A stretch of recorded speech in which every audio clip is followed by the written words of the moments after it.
And good evening, ladies and gentlemen, and welcome back to Two Guys in the Bible on Fulfilled Radio, a voice you can trust. My name is Don K. Preston. I am the president of Preterist Research Institute of Ardmore, Oklahoma. And over there is Daniel Rogers. Daniel, how you doing this evening? Hey, doing pretty good, Don. We had the other night we had a youth devotional that we hosted at our church. We had about 101 people there, and Wow. it went really, really well. I dropped a hint in there about what the new creation's about, but that's couldn't help myself. But I don't think anybody would have even picked up on it. So Well, that's cool. I mean, wow. yeah, Over 100 people. That's outstanding. Yeah. oh, it was great. It was great. 100 kids, so it was really Oh, good. yeah, that's even better. I mean, Yeah. forget the old guys, Yeah. I mean, there were some adults there, but it was mainly kids out of that group. But how are you doing today, Don? Oh, I'm doing great. Finally back in the office. Last week on Thursday, Friday, Saturday, and Saturday, not so much, but we had a forecast coming in. See, now I know that living down in Alabama, you don't get this. And when you were in Florida, you certainly did not get this. No. But they kept telling us we got really, really bad weather moving in. We're going to have ice. We're going to have snow, going to have more ice on top of the snow. It's going to be bad. And I would say about 8.5 out of 10 times when they make that forecast, they miss it because we have something they call the Arbuckle Mountains just north of us here, about 20 miles, something like that. Uh, they call them the mountains. They're more like overgrown molehills. Yeah. They are, yeah, they're not mountains, but nonetheless, they act as a deflective shield from weather coming from directly from the north. Immediately to the south of us down here, we have the Red River. So any weather coming directly from the south is deflected by the Red River. Now, if something comes from the west, it's coming in like a funnel. Mm. And I mean, we can get blasted. Right. And Yeah. there have been a couple of different times in the, I've been living here since 1986. There have been a couple of times that when they gave the forecast and said, well, this is coming directly from the west, it's like, you better tighten everything down. You better put your overcoat on. Yeah. We're going to get it.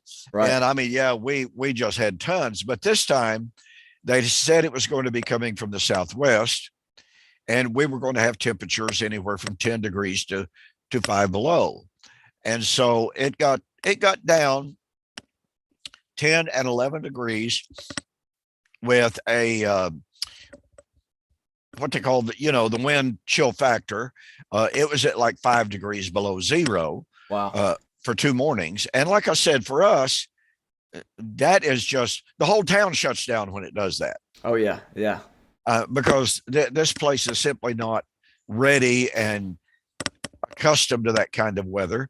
And it was treacherous, make no mistake. I mean, it was, we got about a quarter to a half inch of nothing but black ice. That is ultra, ultra treacherous, needless to say. Then we got a layer of sleet on top of that, but it wasn't just sleet, it was mixed with more black ice. Hmm. And so it was just extremely treacherous. And knowing that it was coming in, knowing that it was going to come from the southwest, I went and bought a brand new rick of firewood and laid it up in stock, had it all stacked up on the porch where all I had to do is reach out, Yeah. grab it and run back into the house. And so for a couple of days, I had my brand new book with me that we're going to talk about here momentarily. It is called God's Good Earth. I don't know. Yeah, there you go. There you go. Yep, you can see that. Yeah. I had read a reference to this book in some other reading that I was doing. Don't even remember where now.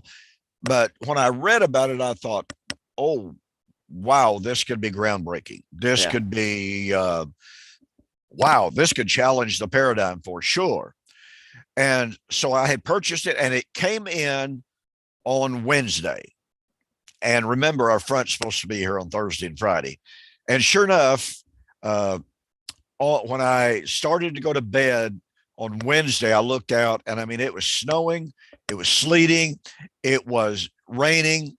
And I mean, just to walk out on the sidewalk was just, boy, it was treacherous. Oh It yeah, was, I bet. yeah, it was really slick. And so on Friday morning, when I got up, it was something like 15, 16, 17, 18 degrees, something like that. And so I posted a picture of the fire in my fireplace and said, here's where I'm going to be staying for the next 2 days. And I have to tell you, I really enjoyed it. Uh, but between working on the book project that I'm currently working on, I would go over and I'd work on my book for a little bit. I'd grab this book and I would read for a little while.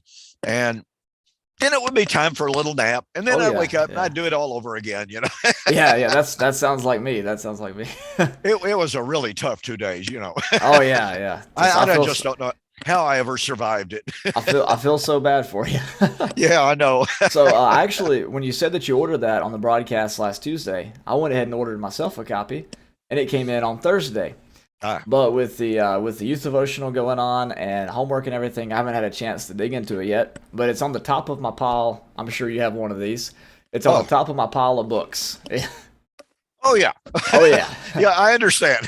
These back here on the shelf are ones that I had to bring from my office at the church building because I need them at the house. So so they're school related books, Greek books, things like that, related to classes and other things I'm working on right now. So that's good. Yeah. So what does he do in the book? What's his major argument there? His basic premise is, and I haven't read the entirety of his historical development of it, but the author, by the way, is John Garvey. He's a very well educated guy, and the book is published by Cascade Books, which is an imprint of Whip and Stock out of Oregon, and I'm sure you're familiar with Whip and Stock. What they have done down through the last several years, they've reproduced some of the great theological works from the 18th, 19th centuries that have not been available anywhere. But since they're now public domain, or they were at the time, they've reprinted them and made them available to theologians and Bible students throughout the world. Yeah, they're the yellow hardback books.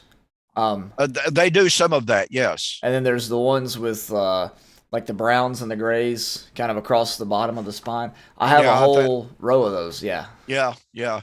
Well, anyway, his basic thesis is that it has been the position of Christianity probably since the 16th century.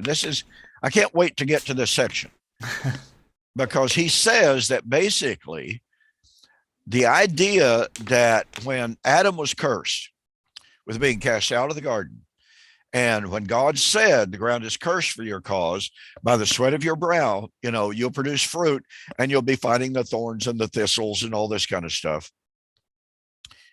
Yet he says that the view that God actually cursed the ground for all mankind for all time until the end of time was not a dominant view of the church until the 16th century. And he actually says it became prominent through the work of Calvin. So, and like I said, I haven't reached that yet. I have found myself, and I don't do this all that many times with books because I can normally catch it on the first time around. I have found myself going back and rereading a page at a time. And I've read it and I go, well, okay. I'm going to reread that again. There's some nuggets there that I've got to, I've got to grapple with. I got to let that soak in. And one of the things that I really particularly enjoyed, and I guess the reason that I particularly enjoy about it is because he addresses God's cursing of the ground in Genesis chapter 3. By the sweat of your brow, you're going to labor, you're going to produce fruit, but it's going to be in the midst of thorns and thistles. And he poses the question, is this a cursing of the ground so that from that time forward, all material creation has been lying under the curse? Well, I have made the argument many, many times down through the years And I've had people look at me like, I'm not sure about that. Of course, I've had that happen a lot, but Right. you know, uh, anyway, he said, even if it were true that we construe those words there as a curse upon material creation, when we come to Genesis chapter 8, after the flood, God said, I will never again curse every living creature as I have done. And so here he says, and he chronicles this, by the way, he says that concept of the cursing of the earth and the cursing of the land only appears in Genesis 3 and another real minor text after that, so that when we're reading about the curse of the earth in Genesis 8, we really are reading about the original curse that has been now washed away in the cleansing of the flood.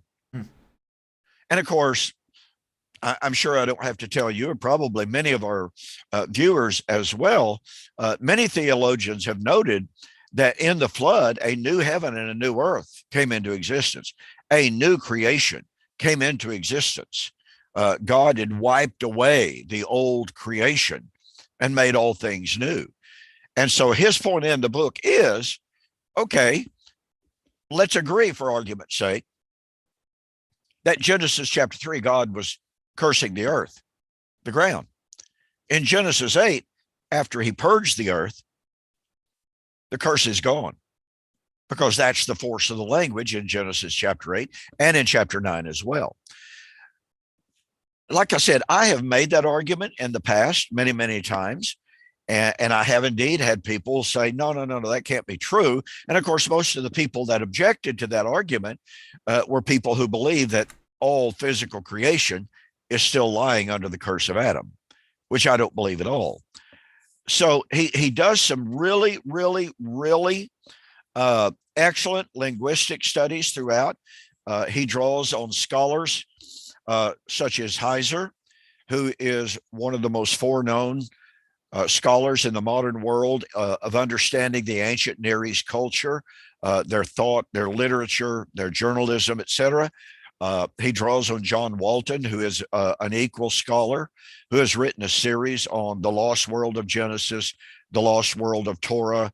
Oh my goodness, I just drew a blank. But anyway, he's written several books on how the Western world, Western culture, has abandoned and lost the proper view of the world, of literature, of the Bible, that the ancient Hebrews understood perfectly well, but that Western trained Grecian thinking people, and I don't mean we have to think in actual Greek, but in the thought world of the Grecian world, there's just a vast difference between the Occidental, which is the Grecian worldview, and the Oriental, which is the Hebraic and the ancient Near Eastern. Well, on page 25, and of course, this is pretty early in the book, but nonetheless, he has, I don't know if you can see. Yeah, you can see my highlighting. Yeah. Just about every paragraph or every other paragraph has got that kind of highlighting in it, because he really, really does some remarkable exposition of history. So on page 25, he says this, and by the way, from my mentioning of the book last week on this program, I've had probably 4 or 5 people contact me say, man, I purchased that book that you mentioned. That really, really sounds cool. And so I sent an email to Whip and Stock to see if I could purchase some books for resale, because it seemed like some people are going to want a copy. I haven't heard from them yet, and I don't know if they'll make it feasible for me to do, but I would like to be able to offer the book to the viewers and make them available at hopefully a little bit of a discount. So anyway, on page 25, after developing some of the concepts, he's really, really good at pointing out And those of us who are preterists have taken note of things like this many times down through the years. Max King did it, and William and I have done this, and other preterists have done it. When you look at the actual language and the actual events, it doesn't jive with the traditional view at all. And he does a really good job of pointing that out in this book. So, page 25, the implication must be, drawing on what he's just said, that mankind, humankind, has no innate immortality. In other words, as preterists have been saying for years, Adam and Eve were created mortal. They were created subject to death, biological death, even, because guess what? Animals were made innately mortal. They were created, Adam and Eve, out of the dust of the earth. And as I've been asking people for a long time, what is the nature of that which is created from dust? I can't tell you the number of times that the response has been that proverbial deer in the headlight look. Like, what? What are you talking about? Well, what is the nature of that which is from dust? It returns to the dust. It returns to the dust. That's the natural process. And by the way, he points out, and of course, I made this point in my second debate with David Hester. David Hester admitted in my Q&A with him, a written form, that physical death was a natural part of the created order. And in the debate, he tried to make death out to be something really bad.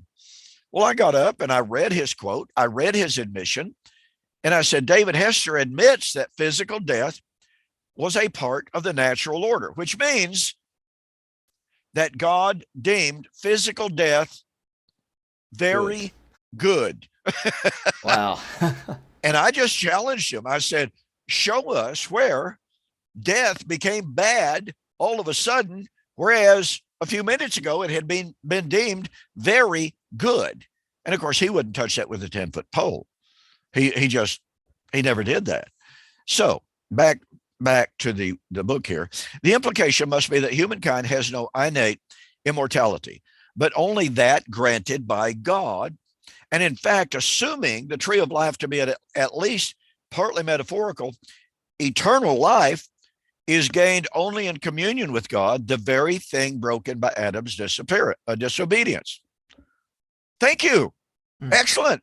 Overall, humanity then was created mortal, but may overcome death through relationship with God. Now, I found that comment to be, well, that's based upon your eschatology, is what that is. Yeah. But nonetheless, he sees that relationship and sin are the core issues. He understands that. This leads us to consider the case, he says, of animals, which according to traditional view, did not die before the fall. Well, once again, the traditional view, what is really fascinating to me on this, Daniel, is there is a growing movement, even within the churches of Christ, of ministers and members who are more commonly adopting the view of N.T. Wright that says biological death was never a problem. It was part of the created order. I suspect that's why David Hester took the position that he did. He was familiar with N.T. Wright. So N.T. Wright says the only reason that death became the enemy was because of sin. Well, okay. I could go along with that to a certain extent. I don't have a problem with that. But what that means is where there is forgiveness, death is not the enemy. So is a Christian really honestly forgiven today or not, for crying out loud? Right? Yeah, that's right. It's like you're in the you believe that you're in the presence of God here in this life, but then when you die, you have to be separated from the presence of God in Abraham's bosom, and then resurrected to go back into it. It doesn't make any sense. Are you in the presence of God or are you not? Do you actually have eternal life or do you not? these are issues that are not being dealt with by the traditional views at all. No. In a later paragraph, he says, and this is still on page 25, there are no grounds whatsoever then in Genesis 2-3 for suggesting that any creature other than Adam and Eve ever had exemption from natural death. So he's asking, or he's just making the point. Animals died before sin. Perfectly natural world, part of the good creation. Nor were they threatened with death together with Adam, nor incurred that penalty along with him. So his argument was animals died before sin, animals died after sin. Animals are not under the Adamic curse. Now, what's interesting about that, okay, what did I do with it? What were we saying about piles a few minutes ago? Piles of books. Okay, Oh, wow. okay, here it is. In this book, which is by Richard Middleton, A New Heaven and New Earth, Richard Middleton takes the position that God's eschatological work will be of the whole created universe. So when he talks about there will be a new heaven, he literally means new planets, new stars, etc., inanimate objects. Well, that certainly seems to fly in the face, of John Garvey in this book, because he doesn't seem to take that view. So, it's a fascinating book. I think I'm currently, let me see. Like I said, I've been taking my time, reading very carefully. I think I've only gotten to about page 50 or so. And look, I'm normally a pretty fast reader. I really am. I read a lot of books, but for me to only read about 50, 55 pages in 2 days, even granting that I would go work on my book writing and take a little nap, that's not many pages for me to read. But I just found myself going back, reading, rereading, cogitating, reflecting, what have you.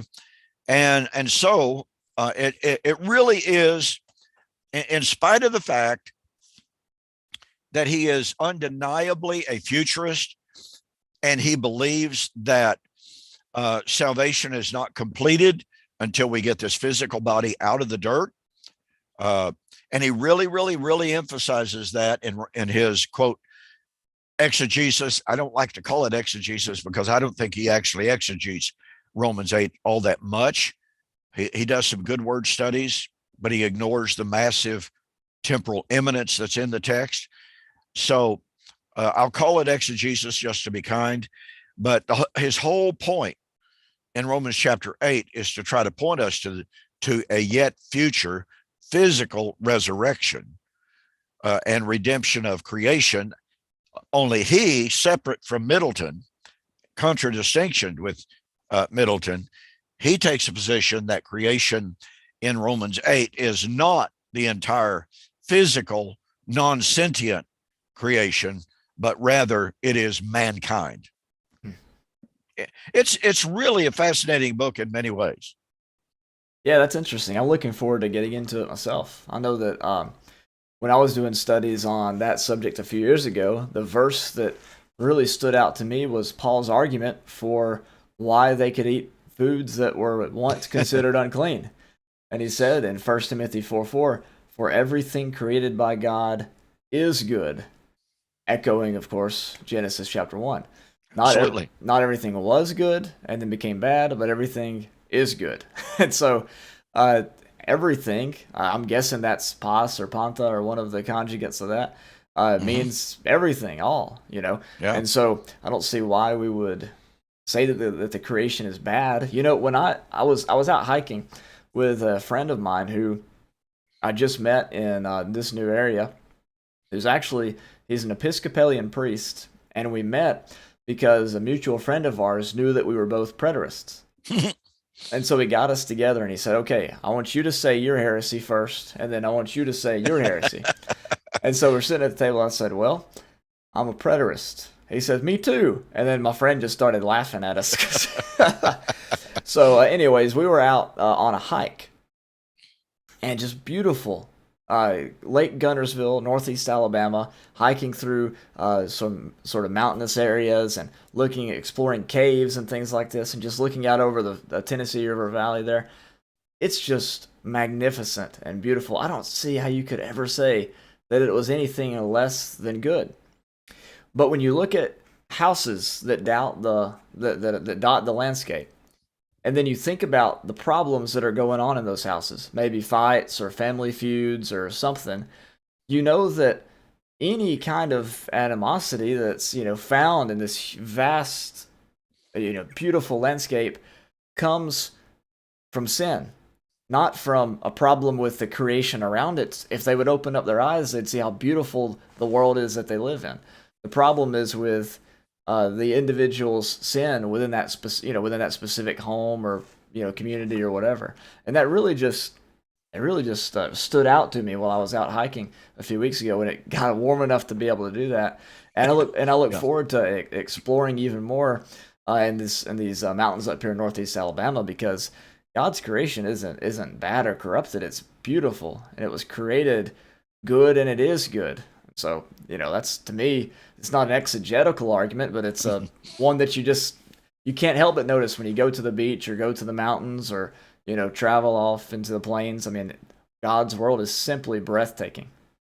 Well, it's almost an empirical argument, when you get right down to it.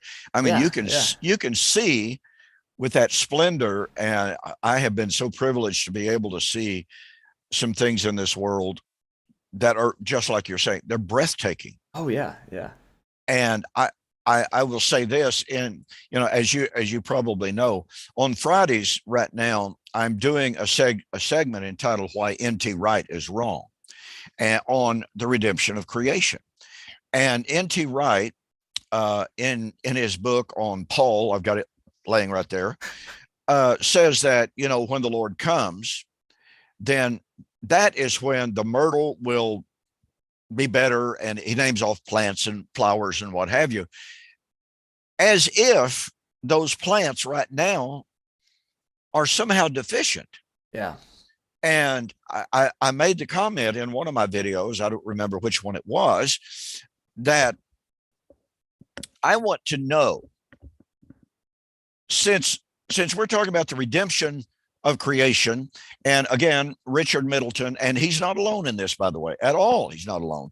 I've corresponded with any number of futurists who believe in this redemption of future redemption of all creation, plants, animals, everything. And I've said, tell me what is wrong with rocks. I want to know how you make a rock better. Do you make it softer? And under that video on YouTube, one guy, he's a regular viewer of my YouTube videos, and he says, Don, don't you know that in the original creation, rocks were like marshmallows? Oh, boy. Like Willy Wonka, Yeah, he said everybody knows that rocks were soft, and he just went on and gave a parody, and yeah. Well, rocks are actually soft until you touch them. They're only hard when they touch something else. And try to prove me wrong. You can try to prove me wrong. That's an interesting philosophical question right there. Yeah. The one that I think of is, you mentioned Middleton and the planets and the stars.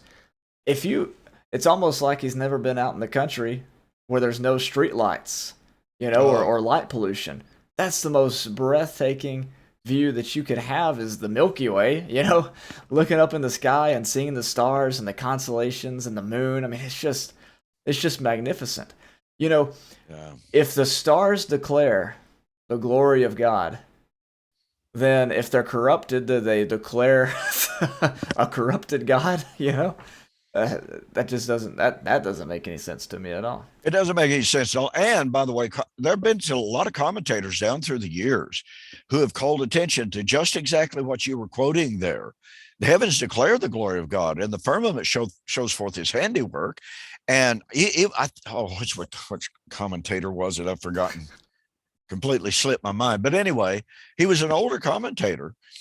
And he said, if we're going, obviously a paraphrase, if we're going to take the idea that material creation is cursed, then how do we explain the beauty and the glory of God's creation as it exists right now? Yeah. And he even posed the question, kind of like I was hinting at a moment ago. How do you improve? Okay, when you, to use your illustration there, if you go somewhere where you have no street lights and you don't have all the buzz and the smoke and the haze. I was privileged to go into the Phoenix area not long ago, where a couple of years ago now. And I walked out of the hotel room at night, and it's exactly like you say. The clarity of the sky is just stunning. And I've spent time before camping out in the hills of Arkansas, way separated from any city, any smoke, any haze, what have you. And you're out there.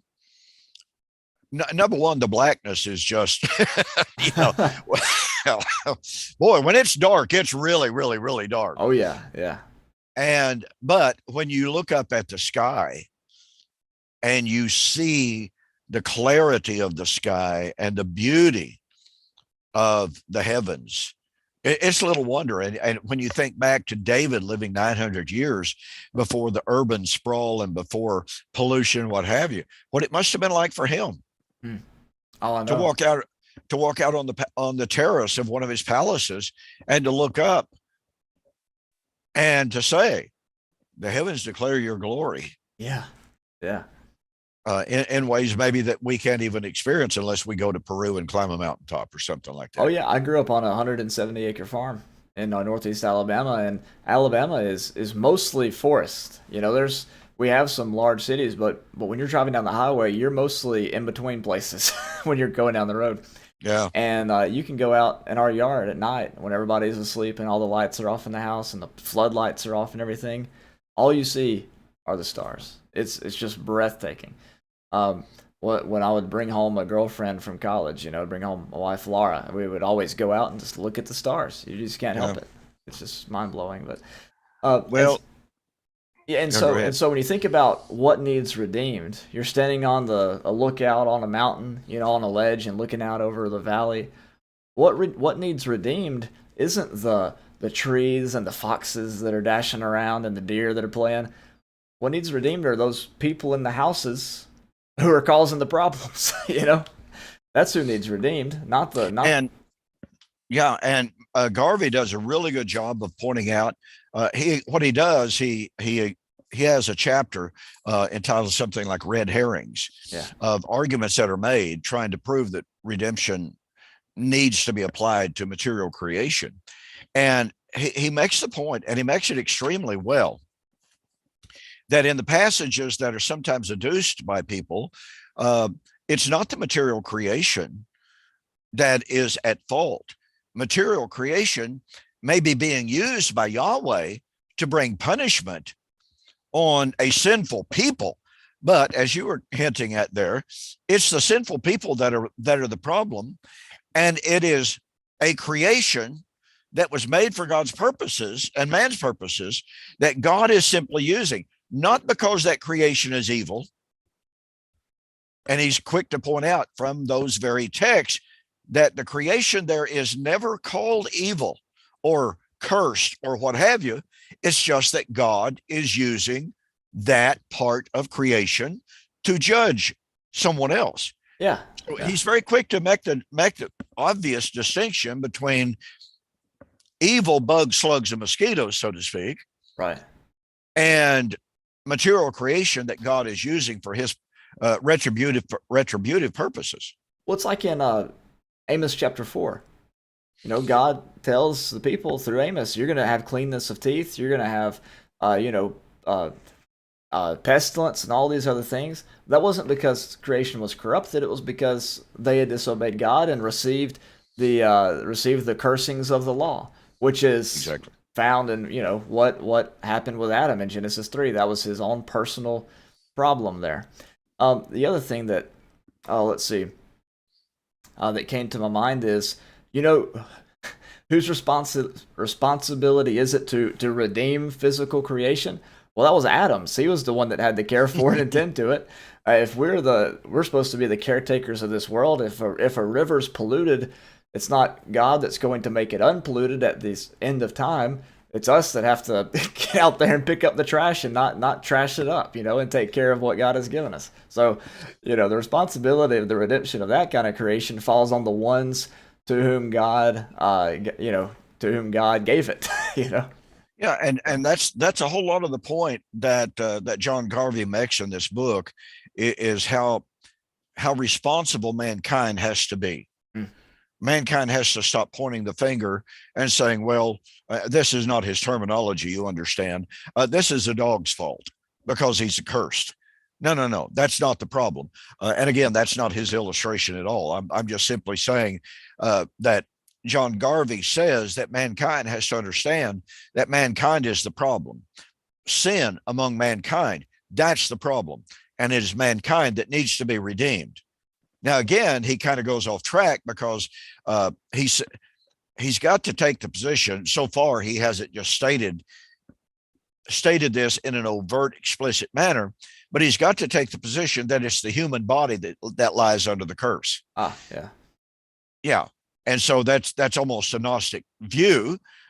Obviously, the Gnostic said the human body, human flesh, is corrupted. And whether you were Epicurean, or Stoic, you either took the position that, well, human flesh, the human body is corrupted, inherently so, it cannot be redeemed, so I'll just punish myself and hope for the best. That's the Stoic view. But deprivation was the keynote of the Stoic position. Or the Epicurean said, why should I deprive myself of anything? Yeah. If there's nothing that I can do that's going to affect my body and purify it and redeem it, then I'm not following the path of the Stoics. I'm going to go out, eat, drink, and be merry, for tomorrow we die. That was one of their slogans. And so that, it seems to me, is where Mr. Garvey has to wind up. If you're going to take the position that the human body, biological body, is under the curse of Adam, then guess what? You must of necessity hope for redemption of the biological body, which, pardon me, in my book, The Death of Adam and the Life of Christ, I discuss an awful lot of this. And one of the things that has perplexed me and caused, it was part of the reason why I wrote the book, because I was in a large number of discussions with individuals who were insisting, oh yeah, we're redeemed now, but we're waiting for final redemption. And I would come back and say, well, okay, if we are currently redeemed, and Paul said in Ephesians 1 verse 7, in whom we have, that's a present tense, in whom we have redemption, even the forgiveness of our sin. And this involves one of those inherent self-contradictions in the futurist paradigm. This is certainly true in the branches, or in the branch of the Churches of Christ in which I was raised. If you ask someone, I heard this done a gazillion times, are we really saved now? Oh, well, now you got to be real careful in saying that, because let him that thinks he stands take heed lest he fall. No security, no confidence, no joy, nothing. I better not say I'm saved, because in saying that I might fall. I mean, it's just, it's really sad. It's living a life in fear and insecurity. I repented of that long ago. So anyway, when you are in that kind of a paradigm in which you say, oh, well, yeah, in whom we have redemption, even the forgiveness of sin. But wait a minute, I'm not really sure we have forgiveness of sin. That's a promise, because eternal life comes from forgiveness, and eternal life, according to 1 John chapter 5, verse 13, is a promise. Well, a promise is something that's not realized. And so there's this constant back and forth. I remember discussions at seminars and in the Q&A sessions at seminars and lectureships in which the men would go back and forth. We have it. We don't have it. But here's the point that I made in several of these conflicts with futurists. I would ask them, is the child of God today genuinely, honestly, objectively forgiven of sin? Do we have redemption? Well, almost invariably, they would take me to Ephesians 1:7. And I would say, okay, so if we are redeemed, would you please show me in what way that current redemption is affecting my physical body? As far as I can tell, I'm getting older every single day. And not only am I getting older, but, by the time I get out and work on one of my old vehicles for half a day, 3/4 of a day, the very next day, I'm hurting in places I had forgotten I had those places. I mean, it just hurts all over. And you grab the Aleve and you kind of recover for the next round of it and what have you. Why has it, if we have redemption, and of course they tell us then, but we're waiting on final redemption, which is the redemption of the body. So we take that one step further and you say, so what you're saying is we have spiritual redemption now. We're waiting on physical redemption. Yeah. Well, that violates Paul's statement that God's modus operandi has always gone from that which is natural is first, then that which is spiritual. So they flip-flop, they distort God's method of operation. You see this in the types and in the antitypes of Scripture. It's just like the dispensationalists are looking for a literal physical temple in Jerusalem. They fail to realize that the literal physical temple in Jerusalem under Torah was the type and the foreshadowing of the heavenly spiritual temple. And so there is a distortion in all of this. But I keep asking this question. If we currently have redemption, which Paul said, in whom we have a present active redemption, even the forgiveness of our sin, and if that redemption, and that when he says in whom we have redemption, even the forgiveness of our sin, that's what is known as epexegetical. In other words, even the forgiveness is an explanatory note. It's the definition of the redemption that he's talking about. So Paul says, in whom we have redemption, which is the forgiveness of our sin. Okay, if that's a current reality, then we're faced with this. And let me point this out again, folks. You may think that Daniel and I specifically be doing all the talking here. You may think, well, you've gone off track of the Messianic Temple. No, not really. Under the old covenant temple, there was no forgiveness. Hebrews chapter 9, 6-10. In those gifts and offerings and sacrifices and their carnal washings, there was no forgiveness of sin. And they could not make the worshiper thereof pure or perfect in regard to the conscience. So the old covenant temple with its animal sacrifices could never take away sin. The Messianic temple does what? It's the locus of the perfect one-time for all time sacrifice of Jesus Christ, who through the eternal Spirit offered himself without spot and without blemish unto God, through which sacrifice we have the forgiveness of our sin, even a pure conscience. So if that's a current reality, okay, why in the world do people still die physically? Why do we have to wait for the physical if we are a part of the new creation? If we are a part of, even constitute, the heavenly temple. You are the temple of God, as it is written, I will be their God, they will be my people. 2 Corinthians 6:16.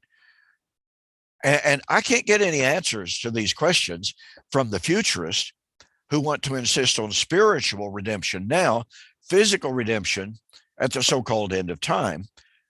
Why is redemption dichotomized in the futurist paradigm. I always thought redemption was redemption. I mean, where do we find that delineation between, spiritual redemption now, physical redemption later? Yeah. Yeah, it comes, of course, from our presuppositions.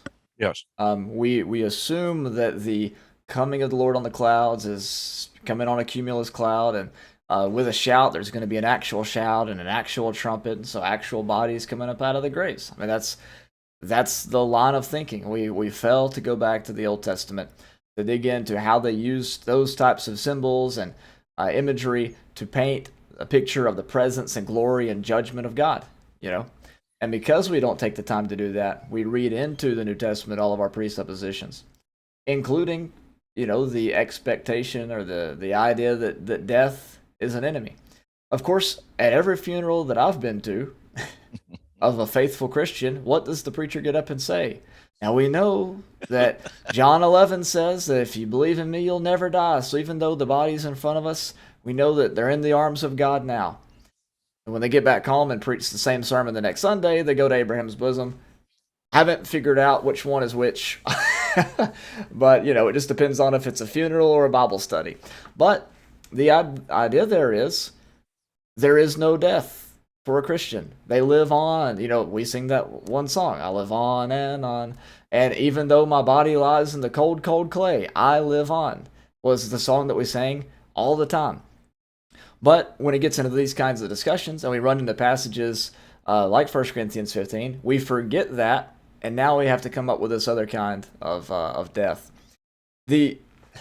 What was so interesting to me when I first started studying preterism is that if you took any kind of class by someone like Franklin Kemp and you studied Romans chapter 5 and verse 12, the argument there that Paul lays out is, just as through one man sin entered into the world, and death through sin, so death spread to all men, and because all sinned.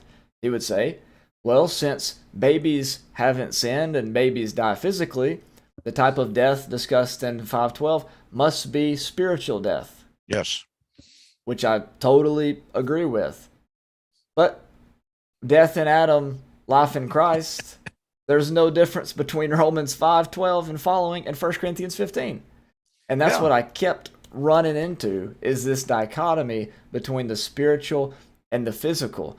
We aren't consistent in our application of these things, and that's why you have all of these Church of Christ preachers and others who are going towards a redemption of creation view. They're trying to be consistent, they just went the other way with it. I don't know if the implications of that original sin and total hereditary depravity and things like that have actually set in, or they might run back the other way. Yeah. Yeah, you make some really good points there. And as you told about a funeral sermon and a non-funeral sermon, I could not help but think some years ago, here in South Central Oklahoma, I don't know if you knew or heard of Ed Wharton from the Sunset School of Preaching years ago. No. Well, Ed Wharton, he was a rather famous man. He used to preach at the Sunset School of Preaching. He was one of their more prominent instructors there. I don't know. I haven't heard from Ed in years now. He may have passed on. Anyway, I had read his books. He wrote 2 paperback books, one of them called The Scheme of Redemption. We used it in class when I was in preacher school, and he actually did pretty decent job in some ways. In retrospect, as you look back and you look at how his eschatology permeated and corrupted a lot of what he said, nonetheless, I was told that Ed Wharton was going to be holding a gospel meeting due west of us here in Ardmore at a little place called Healdton, Oklahoma. Well, Healdton, Oklahoma is about that big. Okay. It's interesting little community. It's not a place I'd want to live, but nonetheless, they had a little congregation there at the time of about 100 people. And come to find out, they had invited Ed Wharton for one purpose, and that's to refute Don Preston. Yeah, because what I was teaching had spread like wildfire. The news of it, I should say, had spread like wildfire through all of the churches in central and south Oklahoma. So I heard that he was going to be there, and I heard that he was going to be addressing covenant eschatology. So I thought, well, okay, great. I haven't seen Ed Wharton in years and years and years, so I better go over there and say hi. Well, as things would happen, I got there just a little bit late. He was already up preaching. Now, he and I had met, mind you. He knew who I was. And I certainly didn't make any kind of noise as I entered. But he's just preaching along. And he was a quite fiery type of guy. A lot of people described him as hellfire and damnation. And he pulled no punches when he was talking. But as I never forget this, as I walk in, and there were only like a spot or two, like, 4 or 5 pews down. So I had to walk down there. There was no other place. And he spotted me. And his facial expression was just like, there he is, Okay, so I just sit there, and he started preaching about Christian assurance. Yeah. And I'm sitting there for the first little while going, this is awesome. He's a preterist. Because he was basically preaching a funeral sermon. Oh. And saying, listen, folks, we have the full assurance that when we die, we're going into the arms of Jesus. We'll never die. Our struggles are over. And then he was literally in mid-sentence when he looked me right straight in the eye, and it was almost like, oh, wait a minute. I can't say that stuff. Preston's here. I can't say. And he said, now, let me make something perfectly clear here. I'm not rejecting anything that I just said. However, we do have to understand that death is our enemy. I mean, 2 minutes before, he had been saying death is not our enemy because it takes us into the arms of Jesus. But I mean, he looked me square in the eye and just stopped. Wow. And then started off on this totally different tack. And I the next time he made eye contact with me, I just grinned. That's funny. I couldn't help it. I just had to. That reminds me, whenever David Hester came to the congregation in Piedmont as a hatchet man to deal with me, that was quite the experience. And I ended up leaving that church and everything. But when they got the new preacher, do you know what I think it was his first sign that he put up on the board was outside? Because I saw it every time I drove by that road. It said, "The cross, the day that death died." And I started laughing. Yeah. And I was, quite frankly, I was pretty upset about it because I thought that's what I was saying.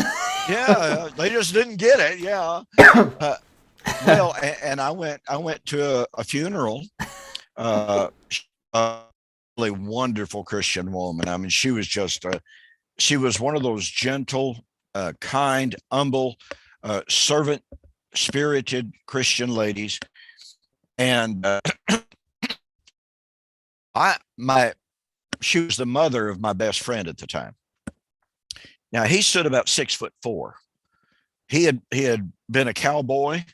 He had been a Marine, and so being in Vietnam, some of the things that he experienced in Vietnam were like, oh, nobody ought to have to experience that. But all that aside, I thought he was going to beat that preacher completely up. That preacher was saying, when you are viewing this woman, you have to realize she has succumbed to the Christian's last enemy. The enemy has won. And I was just like, no, really? Seriously? Oh, wow. Now, he talked about what a wonderful Christian woman she was, but he just over and over, he said, anytime we see anyone die, we have to understand the last enemy has won until the end of time. And my buddy, like I said, boy, he was a rough and tumble guy. Now, tell you, um, he had a really, really, really difficult. When I very first met him, he was not a Christian. He had an extremely difficult time believing that God could forgive him for all the things that he had done. And I'm not going to go into the gory details, but some of the things that he had done in Vietnam would just literally make you shudder. And I never forget sitting down with him on one occasion. We studied and studied and studied for months. And I said, listen, do you believe that killing Jesus was the worst crime, the worst sin that anybody could ever commit? He said, well, of course. Nothing could be worse than that. I said, okay, I agree with you 100%. I said, and yet Jesus prayed that those people who put him on the cross would be forgiven. And guess what? Some of them repented and they were baptized shortly thereafter. They were offered forgiveness of sin. And it was like you had slapped him upside the head. He had never thought of it that way. Wow. And so he was baptized that very day. And so here he was. And believe you me, when he heard the story of fulfilled eschatology, it was like, I mean, the light bulbs went on, the fireworks went off. He became a really, really serious student of God's word. He was disabled because he had MS. He was still able to be ambulatory and all this kind of stuff. But boy, he spent so much time studying. So he knew, standing there, sitting there, listening to this preacher, talking about how his mother, this wonderful, wonderful Christian woman, had given way to the last enemy.